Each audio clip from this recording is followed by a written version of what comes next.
queremos aqui apresentar a doutora Andriele Gutierrez, que é formada pela Universidade Católica de Pernambuco, Unicap, pós-graduada em Advocacia Civil pela Educação Escolar Superior do Ministério Público do Rio Grande do Sul, atua em foco no direito administrativo e constitucional, voltado à servidora e o servidor público.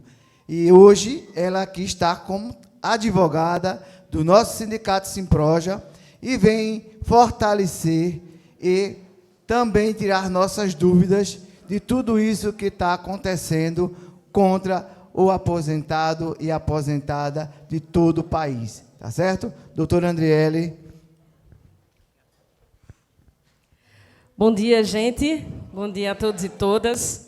Queria começar com uma nota de repúdio aqui, porque o Frazão foi elogiado de lindo, gostoso, maravilhoso. Quando anunciaram meu nome, não teve um elogio desse. Olhe... Mas tá lindo. Mas, assim, não que eu queira me comparar, né, a essa estirpe, essa altivez de Frazão. Realmente é uma camisa que eu usaria, Frazão. Eu estou invejando. Ô, gente, enfim, primeiro, voltando para a formalidade, agradecer o convite do Simproja, parabenizar pelo evento. A gente aproveitou, né, o sindicato aproveitou a plenária antecipou para poder preparar para o ato. Mas esse é um assunto, gente, que não está adstrito ou reservado aos aposentados e aposentadas. Tá? O que vier a ser discutido no Congresso Nacional, e eu tenho certeza que não vai passar, porque a gente vai se movimentar para fazer a luta, mas essa discussão que está acontecendo no Congresso, que é essa PEC 66, ela atinge aos aposentados e aposentadas de hoje e aos aposentados e aposentadas de amanhã. É uma problemática que vai atingir a todos os servidores de todas as esferas do nosso país, seja municipal, seja estadual, seja federal. Né? Mas aí, para a gente entrar no assunto especificamente, confisco das aposentadorias. Isso é um nome até alarmante. Né? O que é confisco? É um roubo, uma retirada, um bloqueio, né, de algum valor. E aí, nesse caso aqui, a discussão é um confisco das aposentadorias que foi promovida pela reforma da Previdência de 2019, que foi a reforma da Previdência que virou a Emenda Constitucional 103 de 2019, que foi ali no governo Bolsonaro. A Emenda 103 de 2019, ela instalou no Brasil um novo regime previdenciário, algumas pessoas falam até um novo sistema previdenciário, porque ele modifica meio que a coluna vertebral do que a gente entendia enquanto previdência no Brasil. E todas as reformas de previdência que a gente teve de 88 até 2019, elas mantinham no texto da Constituição os princípios, os requisitos. Então, todo servidor público, de norte a sul do país, de leste a oeste, tinha as mesmas regras previdenciárias. Quem entrou até 98 tinha determinadas regras, depois vieram regras de transição, quem entrou depois de 2003, a mesma coisa. Isso tudo assegurado no texto constitucional. Tá? E, em 2019, a PEC, né, na época, a PEC da reforma da Previdência, ela instaurou uma diferença que é crucial, que é um processo de desconstitucionalização das normas previdenciárias. E ela fez isso porque, no bojo da discussão, isso a gente vai tratar um pouquinho mais na frente, era uma reforma que ia abraçar a todas as esferas do funcionalismo público, municípios, estados e União, e regime geral, que são os trabalhadores privados, seletistas. E aí, no curso dessas discussões, ela precisou, no curso da discussão política mesmo, o texto deixou de imediatamente falar sobre a situação previdenciária dos servidores dos estados e dos municípios. Isso teve que ser retirado da reforma, porque o impacto na época, a discussão eleitoral era tão grande que a reforma só passou para a União e só passou para os servidores seletistas, e os municipais e estaduais foram retirados do bojo dessa reforma. Mas, enfim, ela foi aprovada no final de 2019, E está um pouquinho pequenininho, mas eu acho que a gente consegue ler, né?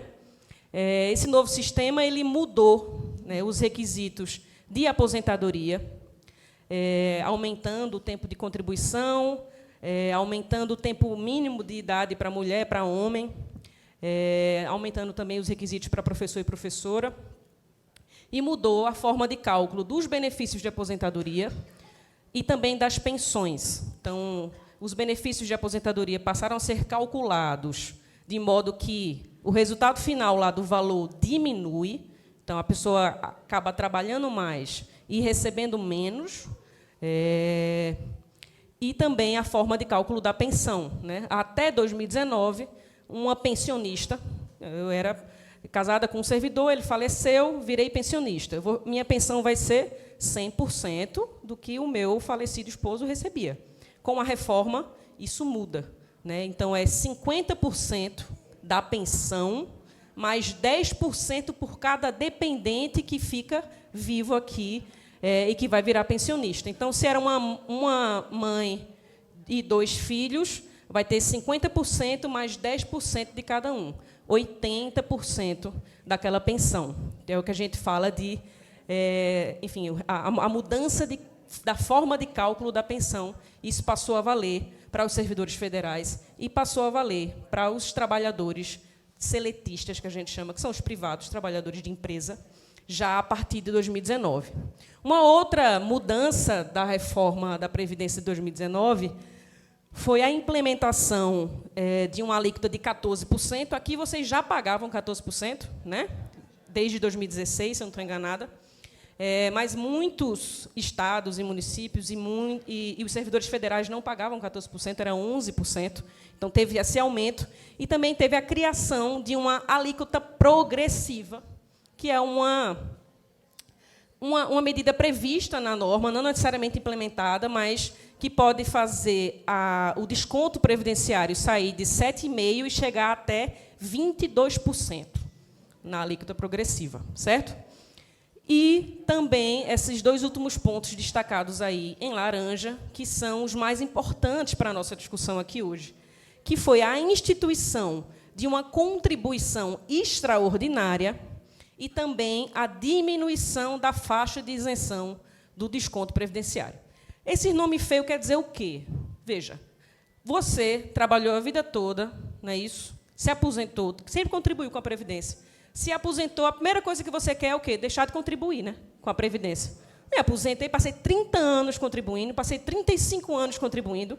Na hora que eu me aposento, eu quero o quê? Ficar isenta do desconto previdenciário. Isso era o que acontecia até 2019, antes da reforma. Só contribuía para a Previdência o aposentado que recebia acima do teto do regime geral de Previdência. Na época, era 5.000 e pouco, hoje está em 7.700 e alguma coisa. Então, só contribui para a Previdência aquele aposentado que recebe um provento de aposentadoria mais alto. E ele só contribui sobre o que passa do teto do regime. Então, se eu recebo R$8.000 de aposentadoria, se eu recebia R$8.000 de aposentadoria, eu só iria pagar a Previdência do que passa do teto do INSS, que é 7.700. Tá? Um exemplo. Com a reforma, houve a previsão de que o aposentado pode pagar Previdência, ou deve, a partir do salário mínimo. Aposentou, ganhou mais de um salário mínimo, tudo que passa do salário mínimo vai sofrer desconto de Previdência. Ou os 14%, que foi a alíquota aumentada, ou esse desconto progressivo, essa alíquota progressiva que pode chegar até 22%, tá? Nos benefícios um pouco mais altos. E a instituição ainda de uma contribuição extraordinária, que é o seguinte: caso o município, o Estado ou a União perceba que o seu fundo financeiro de previdência está em déficit, o que é isso? Está gastando mais do que recebendo, né? Está em prejuízo. Então, ele pode implantar uma contribuição extraordinária, que pode ir até também 22%, sobre todos os proventos que passam também do salário mínimo dos ativos e dos aposentados. Então, veja, basta para isso ele apontar que existe um déficit. E a realidade hoje no Brasil é que 95% dos fundos brasileiros estão em déficit. Então, essa autorização da reforma da Previdência de 2019, ela, inevitavelmente, seria implantada, né, em todas as realidades municipais, Brasil afora, e estaduais também, se assim fosse permitido. Então, são duas grandes novidades implantadas com a reforma de 2019, que são as mais importantes para a gente fazer essa discussão aqui. É a possibilidade de uma contribuição extraordinária, caso comprovado um déficit, que pode chegar, aí, passando do salário mínimo, pegar ativo e aposentado. É uma contribuição a mais, tá, gente? Não é a substituição, é uma contribuição a mais previdenciária. E, além disso, essa diminuição da faixa de isenção. Antes só contribuía o aposentado que recebesse acima do teto do INSS, do RGPS, e com a reforma ficou autorizado que qualquer um que receba acima do salário mínimo já poderia ter desconto. Tá? Passa o slide, por favor. E aí eu vou trazer um pouquinho dessa discussão, que eu acabei me adiantando antes, mas é isso. A reforma, a princípio, ela contemplaria a todos, tá? Estado, município, servidores federais e trabalhadores da iniciativa privada. Mas o impacto e o custo eleitoral disso, na época, era tão grande que as bases municipais, o próprio sindicalismo, enfim, houve uma organização e uma luta para que, primeiro, essa reforma fosse minimamente melhorada no que era possível e que fossem retirados os servidores municipais e os estaduais, naquele momento, para que fosse feita uma discussão mais aprofundada junto das suas câmaras legislativas, Câmara de Vereadores. Isso passou. Então, a reforma de 2019 do governo Bolsonaro ela foi aprovada e contemplando apenas os servidores federais e os trabalhadores da iniciativa privada. Em paralelo, ali, ainda em 2019, do meio do ano para frente, começou a tramitar no Congresso Nacional uma PEC chamada PEC Paralela. Eu acho que quem viveu aquele momento lembra. A PEC Paralela já vinha remediando algumas gravidades da reforma que viria a ser aprovada e já também ali aplicando aquelas normas novas para os estados e municípios.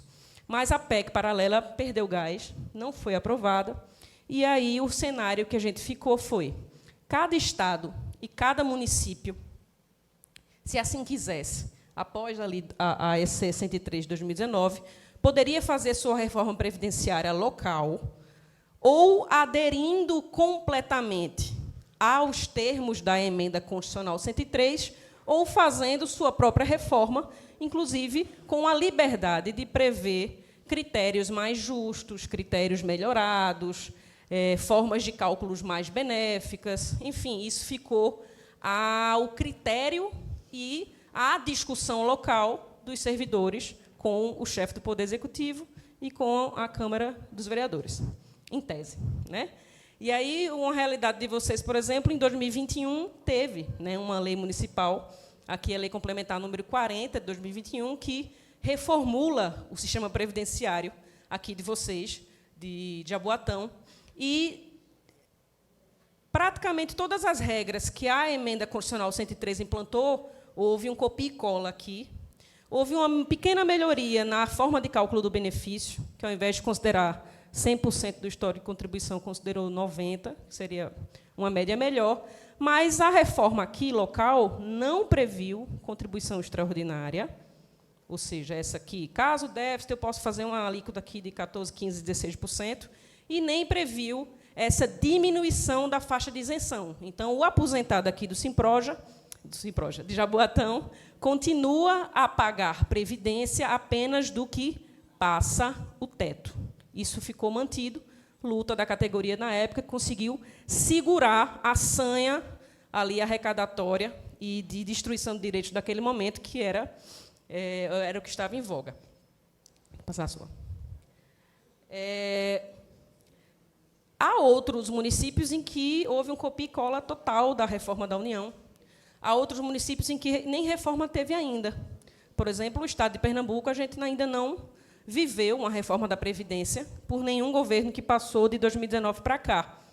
E isso é interessante porque, se vier a acontecer, é importante que seja feita uma discussão com a base, com os servidores que serão diretamente afetados. Mas, enfim, a reforma está valendo, né, a de 2019, da EC 103, está valendo para os federais, e algumas das regras ali previstas foram replicadas, sim, nos municípios e nos estados. O estado do Paraná é um deles, em que a reforma só não foi pior que da União, mas foi assim, uma sangria, né, para os servidores e servidoras. E aí se multiplicaram ações diretas de inconstitucionalidade no STF, que é uma ação que é proposta por alguns organismos sociais, partidos políticos, algumas representatividades da nossa sociedade, e hoje são 13 ADIs, ações diretas de inconstitucionalidade, que tramitam, que estão lá para julgamento no Supremo Tribunal Federal e que atacam justamente pontos da EC 103 de 2019, da Emenda Constitucional 103 de 2019, que é justamente essa emenda da reforma da Previdência. E pode passar a sua, por favor? Essas 13 ações estão sendo julgadas meio que reunidas, já que todas têm o mesmo tema, que é atacar pontos da reforma. E a situação atual no STF, o jogo começou tortuoso, começamos perdendo em vários dos pontos de votação. O ministro Luiz Roberto Barroso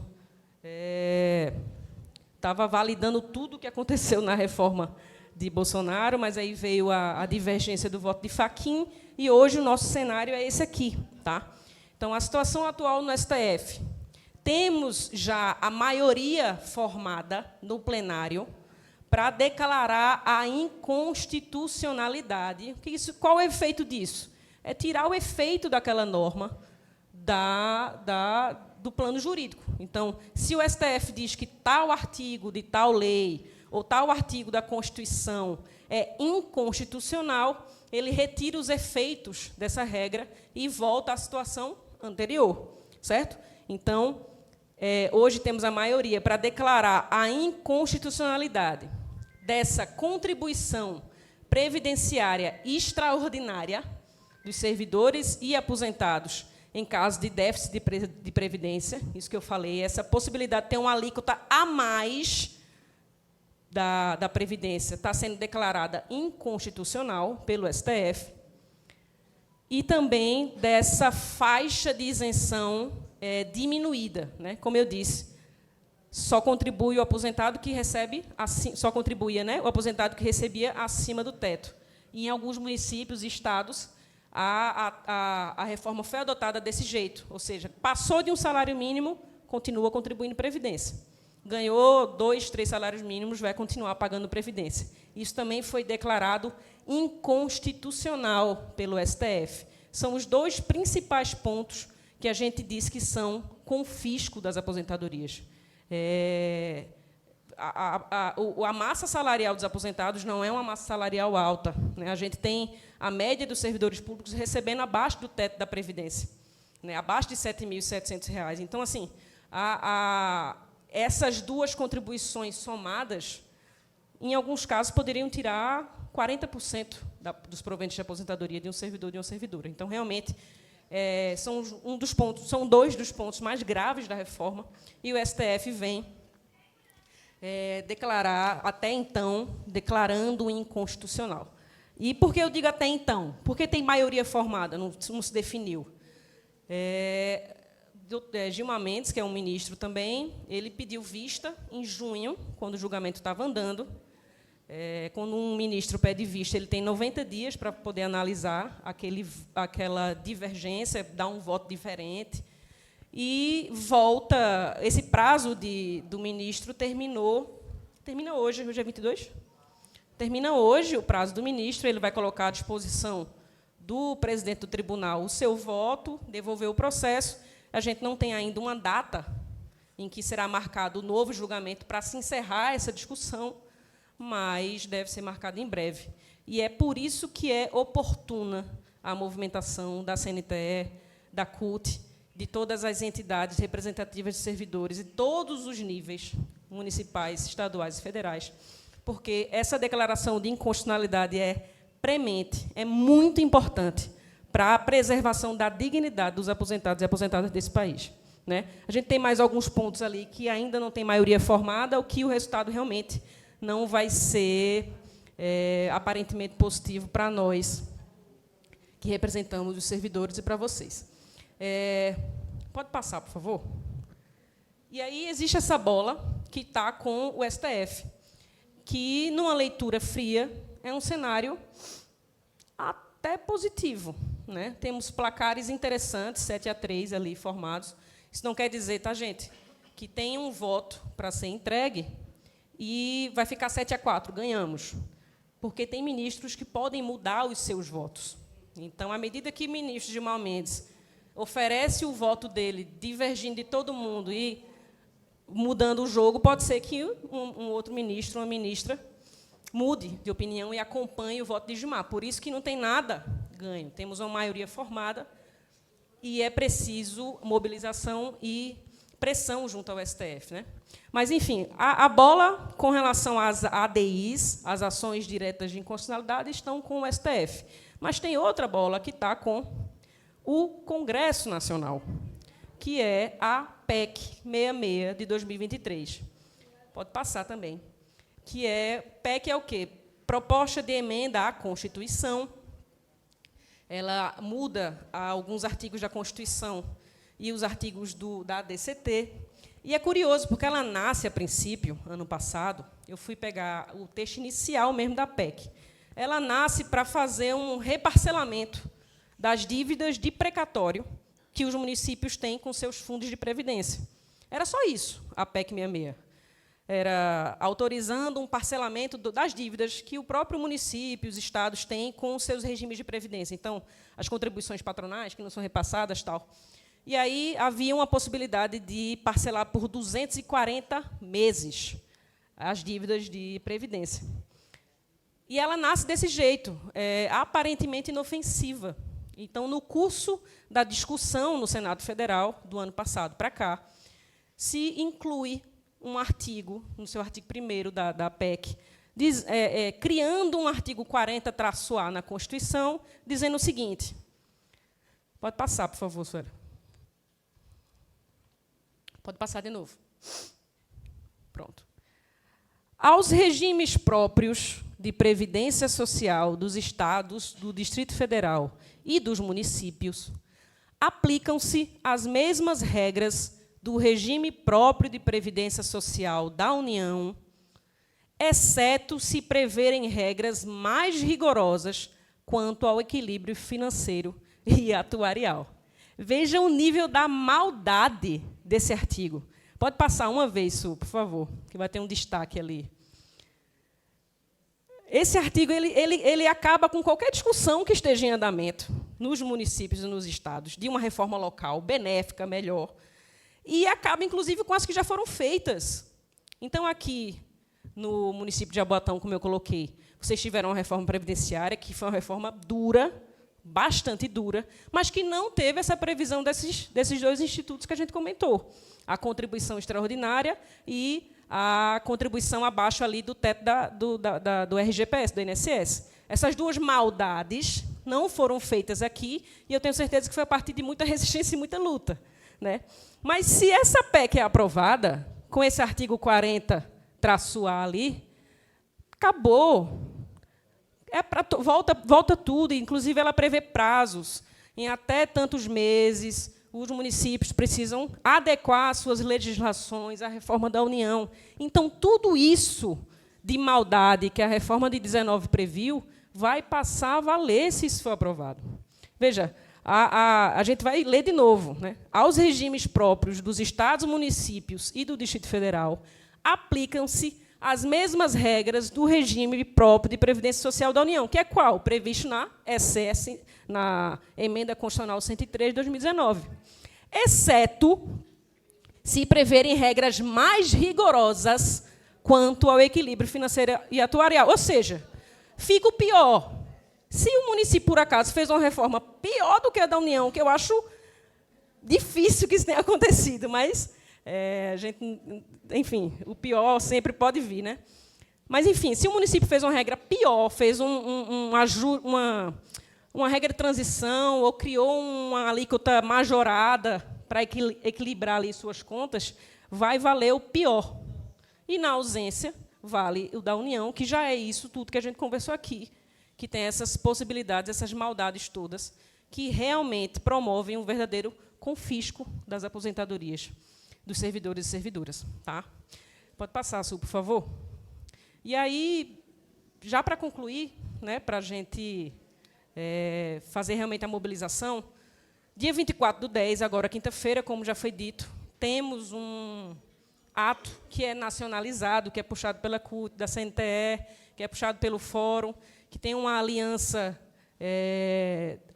dos três poderes, né, das três instâncias, também movimentando, porque se essa PEC ela passou do Senado, está nas mãos da Câmara dos Deputados nesse momento, a gente sabe as dificuldades que são as discussões que mexem com o direito dos servidores e servidoras quando vão para a Câmara, né? A gente sabe as influências, esse incremento dessa PEC 66 foi fruto total da organização dos municípios, do chefe do Poder Executivo dos municípios, no Congresso Nacional, no Senado Federal.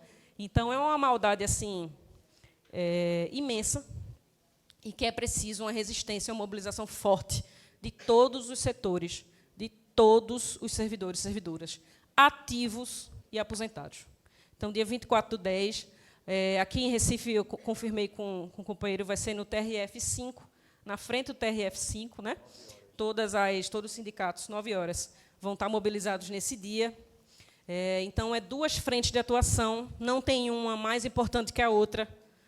Pressão junto ao STF para que seja confirmada a inconstitucionalidade dessas regras que são um verdadeiro confisco das aposentadorias. E também pressão no Congresso Nacional, especificamente agora na Câmara dos Vereadores, ou na Câmara dos Deputados, para que essa PEC 66 não tramite e, em tramitando, que ela seja arquivada sem aprovação, porque, senão, gente, enfim, é realmente uma terra arrasada, né? É mexer com quem já fez suas adequações, como aqui, que foram adequações difíceis, mas essas duas coisas não foram previstas. É mexer com quem está fazendo essa discussão local, nos seus municípios e estados, e acabar qualquer chance de uma discussão melhorada daqui para frente. Então, é isso. Acredito que é o que eu tinha para passar, e eu agradeço a oportunidade. Vejam bem, a nossa palestra ela está divina. Muito boa, muito boa, muito boa. Eu estou me contemplando com este momento aqui junto com vocês. Porém, acredito que a gente deve permanecer no silêncio. Todas as argumentações foram feitas, perguntas, debates, né? Inclusão, exclusão e tudo mais. E agora, a doutora Andriele vai nos informar direitinho de tudo. Bem, pessoal, as falas foram de, enfim, agregar, né, convocar, reforçar a importância. Muita gente relembrando como foi a discussão da reforma local aqui em 2021. E eu lembro que eu não era da assessoria jurídica do sindicato, mas produzi um parecer, um opinativo nas pressas. Eu acho que pediram na sexta para a gente fornecer na segunda.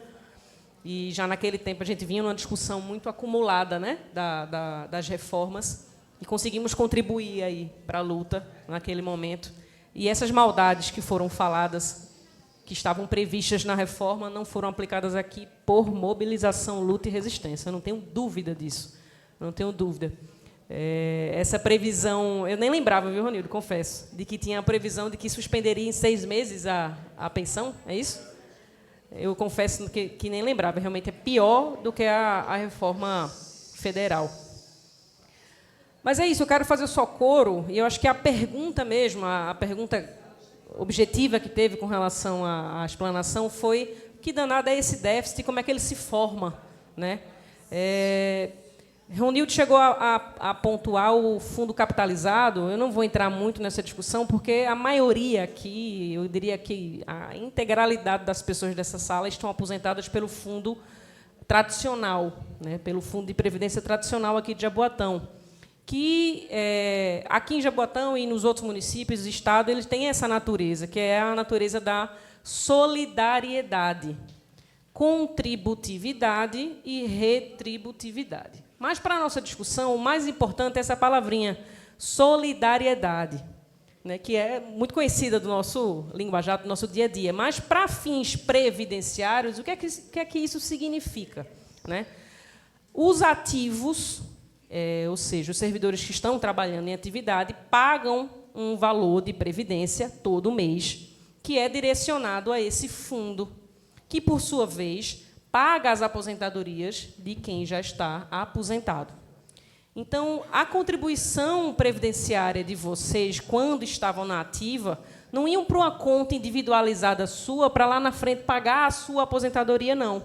Naquele momento, a contribuição em atividade pagava as aposentadorias de quem já estava aposentado. E, no momento em que vocês se aposentam, as contribuições dos ativos é quem paga as aposentadorias de vocês. E aí é que está a chave da questão. Se eu não tenho um concurso público, se eu não tenho um provimento de novos cargos, né, novos servidores ativos que vão contribuir para o fundo, e eu só tenho, a cada ano, mais e mais servidores se aposentando, essa conta fecha? Não fecha. E um dos principais motivos dos déficits de previdência desses fundos é essa razão, clara e óbvia.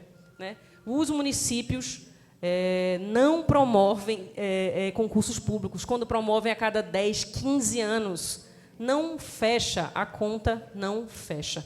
Além disso, tem outro motivo para o déficit. Né? Acho que na discussão do Goan a gente fez um arrazoado aqui de como é que se dá a contribuição previdenciária patronal. Né? Então, todo mês sai 14% do salário de vocês para o fundo dos ativos para o fundo de previdência. E o município tem que contribuir com 28% sobre a folha de pagamento. Eu comecei dizendo que a PEC 66 ela nasceu para quê? Para parcelar os débitos de previdência dos municípios brasileiros para com os seus fundos de previdência. Entendam que, embora pareça a mesma coisa, são empresas diferentes, são CNPJs diferentes. Então, o município de Jaboatão, o poder público municipal é um CNPJ, e o fundo de previdência é outro, que é administrado pelo Jaboatão Prev. Então, o poder público de Jaboatão, o município de Jaboatão, deve previdência para o Jaboatão Prev. E isso se repete em municípios afora. Então, a parte patronal, muitas vezes, não é repassada ao fundo de previdência. Isso gera o quê? Déficit. Então, a conta não fecha. E por isso que a gente diz, é uma contribuição extraordinária que só vai ser implementada se tiver déficit.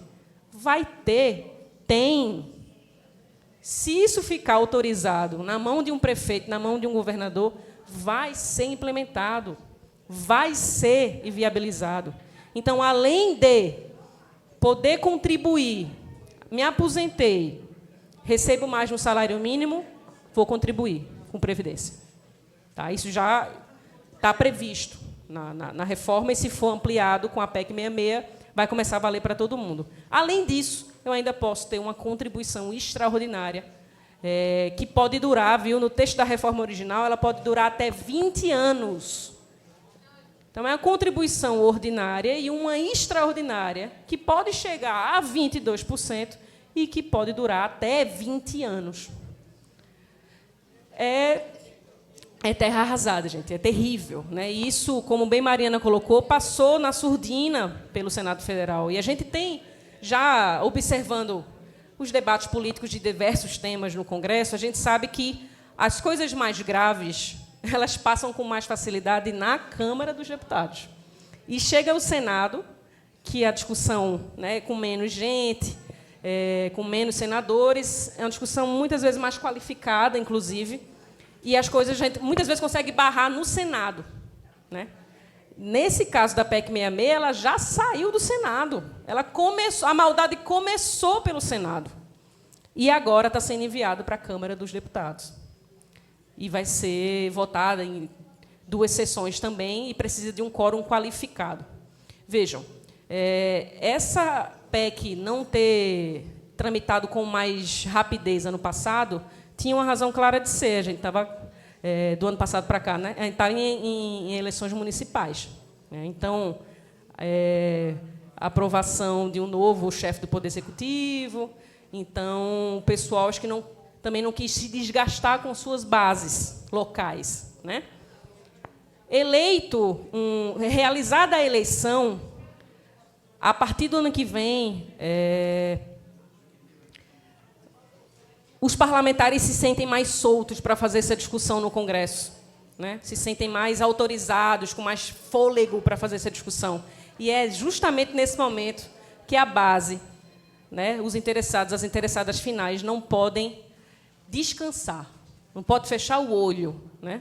É um olho no queijo, outro no gato, e permanentemente diligentes para fazer essa discussão qualificada. Né? Esse ato do dia 24 é um dos momentos de luta para barrar essas maldades que o Congresso está tentando fazer passar e também garantir esse posicionamento que, até então, está sendo num caminho positivo, né, pelo STF. Até então, a maioria formada é para derrubar essas duas maldades. Então, essa organização, esse preparo para o dia 24 é um dos momentos, vão ter outros, atendam ao chamado do sindicato, sejam realizadores e realizadoras, sejam multiplicadores e multiplicadoras dessas informações. Como eu disse logo no início, caso essa PEC seja aprovada, ela vai impactar todos os aposentados e aposentados que já estão assim. Não importa, me aposentei há 15 anos. Não importa, você também vai ser atingido, certo? E todos os que vierem a se aposentar. Então, os ativos de hoje também vão ser afetados, caso essa PEC passe do jeito que está. Então, existe uma responsabilidade, né, de quem está aqui nesse plenário hoje de levar essa informação aos colegas que estão, inclusive, em atividade ainda e nem sabem, muitas vezes, desses ataques às suas futuras aposentadorias. Mas é isso. Agradeço o convite e fico à disposição.